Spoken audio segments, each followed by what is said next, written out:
Cosplay, I am Alice and today I'm going to show you how to make the black Lobelia cosplay. I have already shown you how to do the corset and the skirt, and this time I'm going to be making a leather jacket. I actually have already made it and I love it because it has this color which is like very vampire-like, and I'm very proud of it. And I worked with leather actually. It's not real leather, I don't like using real leather, so this is like fake leather. And it was a pain in the ass, but I made it work. So I'm gonna give you a few tips as well to work with this material.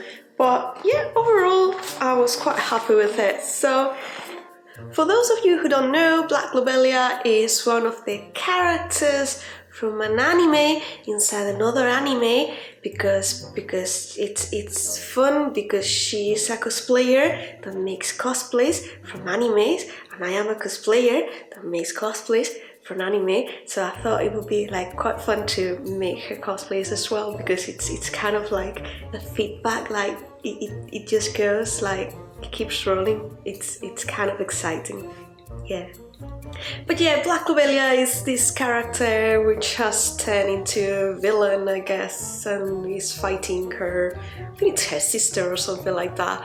And she wears this awesome jacket with a very high collar, and I thought it would be a great project. I've never done a jacket before. I've done jackets, but I've not tried to, let's say, just make them into like a tailored collar and just a lapel that just works like in the real jacket. So I thought it would be a great idea to experiment with techniques and tailoring techniques, which I have no idea about, but I just like Google a few things and just tried my best to make it work. I'm not going to be making this like super complex because, come on, we are doing this for cosplay, for fun, and very quickly in most cases because we want to just finish in time. So I'm going to be using tailoring techniques, but I am going to adapt them to the cosplay community, so they are actually cheaper and easier to make, which is what we all love, isn't it? Just cheap and easy, that's the way to go for cosplay.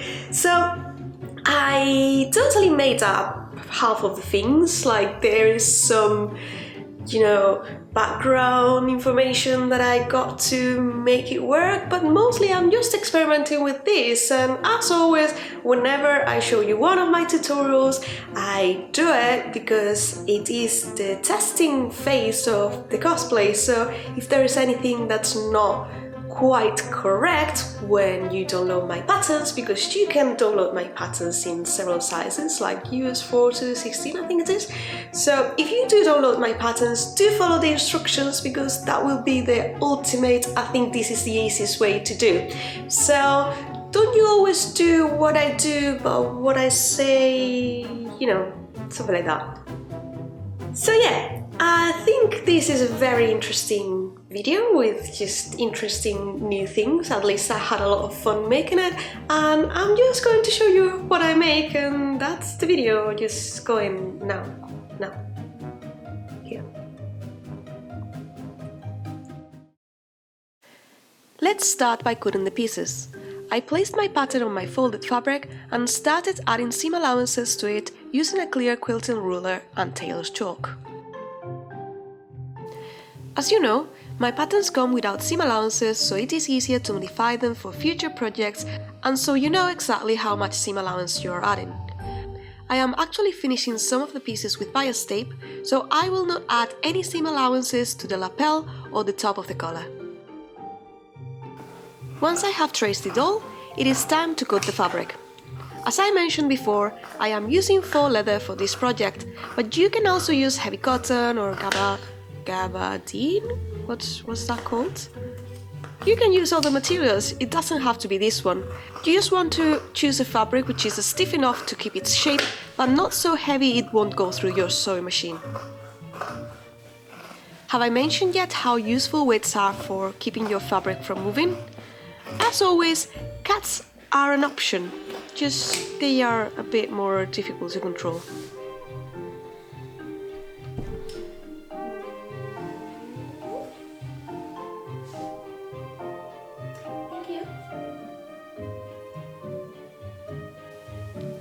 Don't forget to mirror your pattern on pieces like the cuffs or the collar.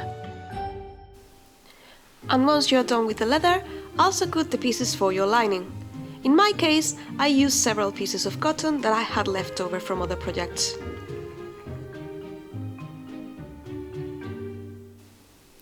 Make sure to double check the instructions, as there are pieces like the lapel or the collar which are cut from the main fabric twice.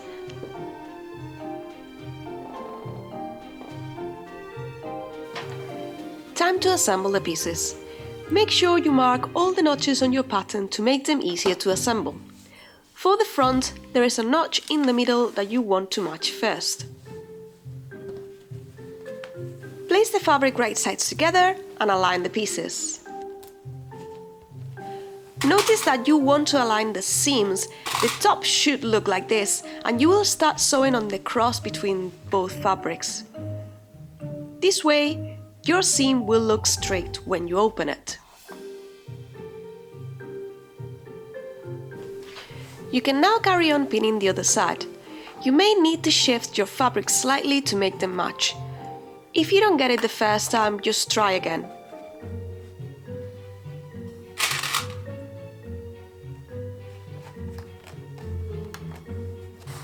Time to sew your fabric.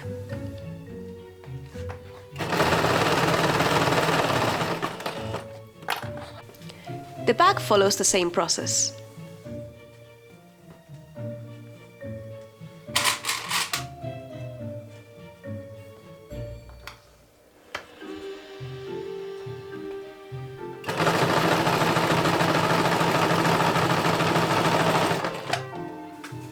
The center back is just a straight line.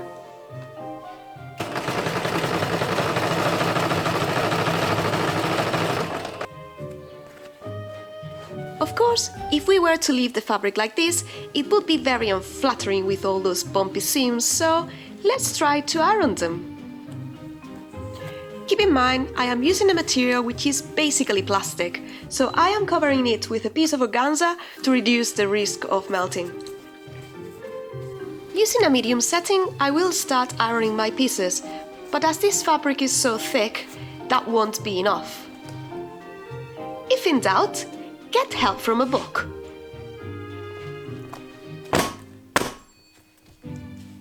Apply pressure to the seams and keep something heavy on top until the fabric cools down. Don't forget to repeat this for all the other seams. It will take you a while, but it will definitely be worth it. Can you see the difference? Definitely, this method will not work for every fabric, so make sure you test it first. It's worth mentioning that it is also possible to top stitch each seam to get a clean finish. However, as I was very happy with my clean seams and I am not a fan of top stitching anyway, I did not do this time. Once my seams were ironed, I carried on assembling the bodice. It is time for the sides and the shoulders.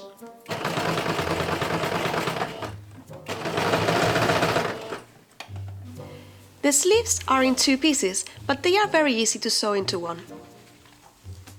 Remember, the little corner will peak at the top.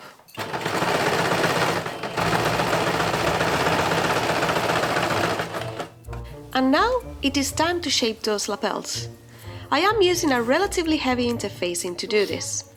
And you may notice I am interfacing the lining that I have also sewn. However, that was a rookie mistake. The part you want to interface is the outer shell. In the end, this wasn't a huge problem and I managed to make it work, but it was a lesson learned for future projects. And I hope not to make this mistake again, because it was really annoying when I realized. I cut my interfacing in two parts, the body part and the triangle part for the lapel that I will use later.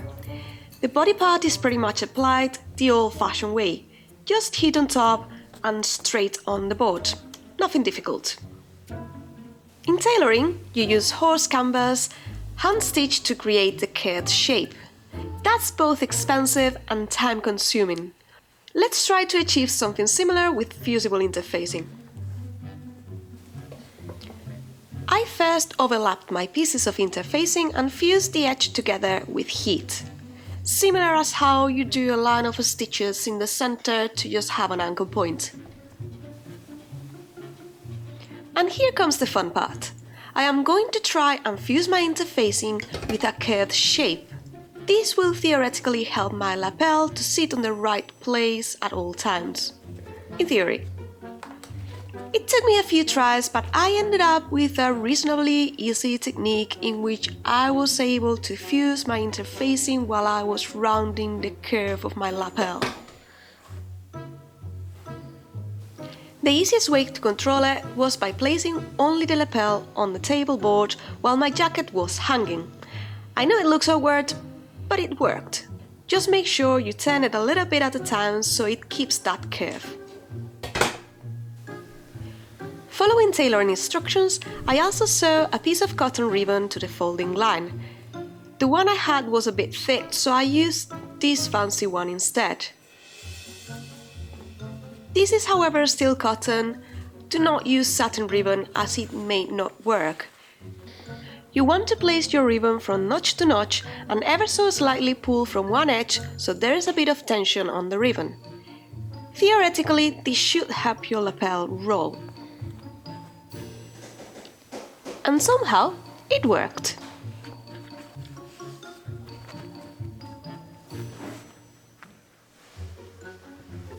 However, I did have to sew it by hand.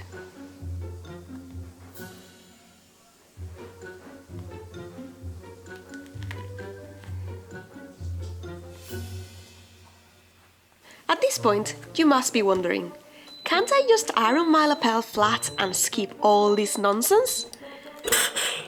The answer is yes. Yes, you can. But my lapel looks super cool and I regret nothing. Next stop, the collar. And first I need to sew those dots.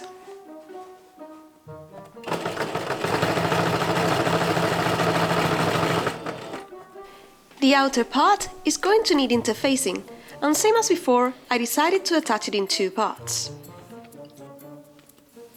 Also, I ironed the darts in opposite directions to reduce the bulk when I sew it. Same as before, I am going to be using the curve of my iron board to shape the curve.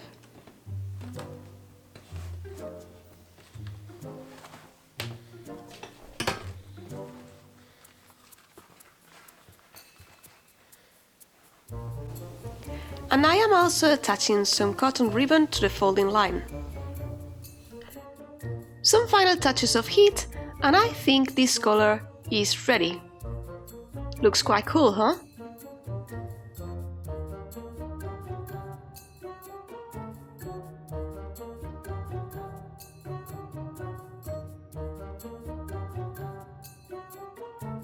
I am working on the lining next, and I decided to sew the cuffs to it now so it's easier to assemble it later. I will also sew 2 lines of basting stitches to gather the top of my sleeves.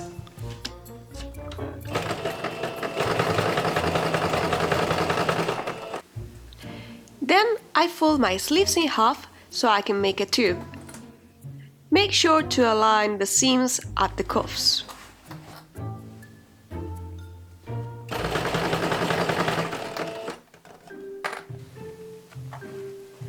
I inserted my sleeves, turning my bodice inside out, and I aligned the edges, gathering the extra fabric at the top so they would both fit.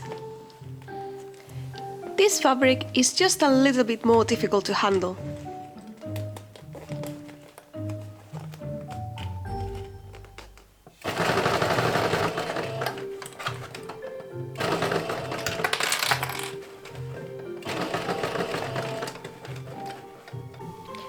The rest should be a bit easier. Here is the lining for my jacket. Notice the front and the cuffs are made from the same material as the outer shell.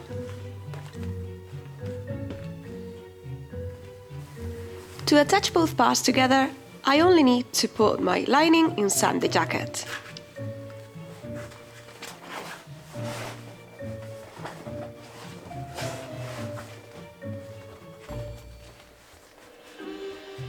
But before I sew them together, I'm going to attach the collar. This part is the one that has the interfacing.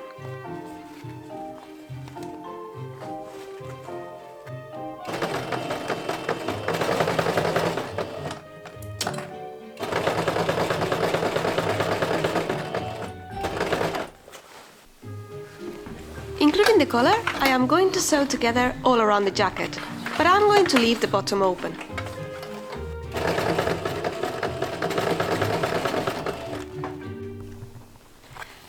I actually cut my lapel with seam allowances.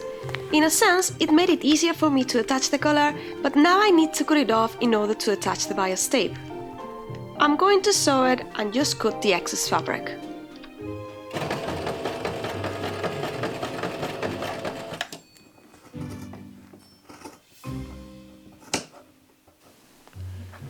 Don't forget to sew together the cuffs as well.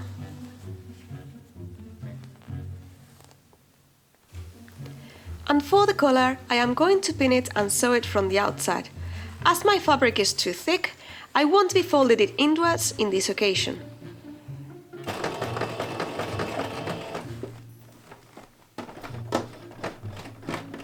This is how it looks on the inside. The only part left is the hem. I sew and turn the front panels, and then I folded the lining slightly shorter than the outer shell, so it won't be sewing on the front. Just the finishing touches left.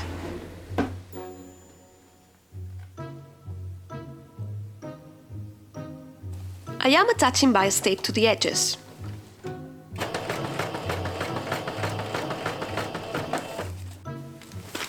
There is a way to fold your bias tape as you sew it to achieve pointy edges when you turn them. It is a bit tricky to do, but it can be done. You can then fold the bias tape around the edge, making sure those are pointy and top stitch in place. Finally, the epaulettes were just two pieces of fabric sewn together with a cardboard inside. I attached some trim with fabric glue and joined them to my jacket with Velcro. And the jacket was complete.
This is the jacket. I think it's absolutely awesome. I just want to wear this. Like, the ghost inside me is saying like, please wear it over there. I mean, perhaps the gold trim is a little bit too much to go outside, but oh come on, just see this color. It's just awesome. And yeah, I'm quite happy with how it turned out. Couple of things that perhaps I would change if I were to make this again. Yeah, it's actually more comfortable than I expected. I'm happy with the changes I made as well when I first was doing the mock-up.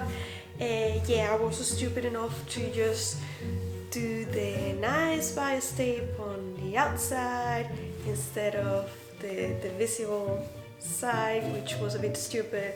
And also there was the problem that I put the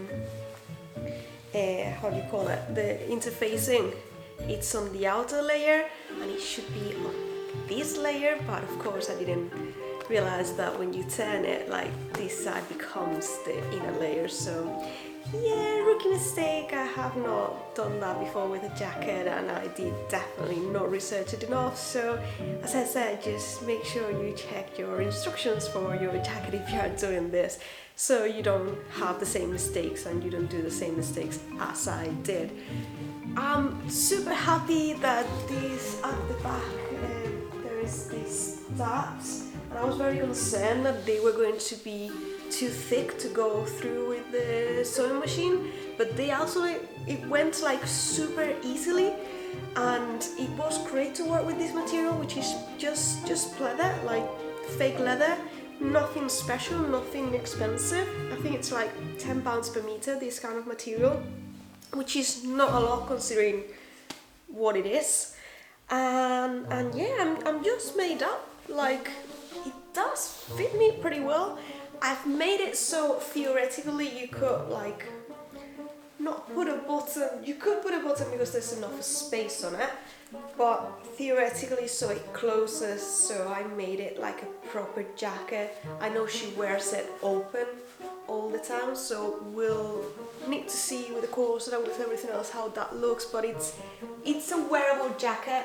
Just I would say that if you wanted to modify this jacket for, I don't know, going out or something, maybe you want to add a few centimeters to the center so it just basically overlaps a little bit, so you can put a button, or well, maybe you could put a zipper there, but it wouldn't look good. So if you want to put a button in here, you may want to add a few centimeters to this side to make it close. But the idea is that for the cosplay it stays open all the time, so I'm quite happy with that. Again, the sleeves, I'm gonna leave them like that in the pattern because I'm a short person and I wouldn't want anyone to have sleeves which are too short, but they are a little bit too long for me. Again, I'm used to just having that with most of my jackets because I'm just very not tall. So other than that, I'm made up with this jacket because it's the first time I work with this material and I make a full jacket from scratch. I've done things in the past, but without interfacing, without trying to just do the rolled thing, just literally very cosplay-like. So I'm happy that I tried something new, and just for this color that works for a vampire, it's totally worth it. Like, honestly, I could just go out on Halloween like this and people just would assume I'm a vampire, which is good. I mean, goals, I guess. In any case, thank you very much for watching. I hope you liked this tutorial. I hope you learned something new. And remember, if you're interested, you can actually download the full pattern, including this jacket, the corset, the skirt, and soon I'll have the cap as well. And if you are on my Patreon, you know Patreons usually get everything first and they get it for far less than what you get it in the shop. So if sewing, cosplay and cosplay is something that you really like, consider just supporting me there. It's a great way. But your likes and your comments are actually the easiest way to support me because they are free and they just give me that little boost for the algorithm on YouTube, and it also will show other people as well that may be interested in cosplay that, hey, maybe you can learn something in this channel. So if you want to support me, just don't forget to click the like, the subscribe and the comment buttons and every button except for the dislike, because you like this, right? So just click those buttons and just let me know what you think. And also, if you have anything planned for this Halloween, just let me know in the comments. I would like to know your plans and what you would like me to do next, because I'm always open to suggestions. Thank you very much for watching. Have a great day and I will be seeing you next time. Bye! I was gonna show you this, but I somehow have managed to just twist this sleeve, so I can't get through because I just didn't sew it correctly. I think I just turned it completely and my hand will not go through. Sorry guys, these things happen sometimes.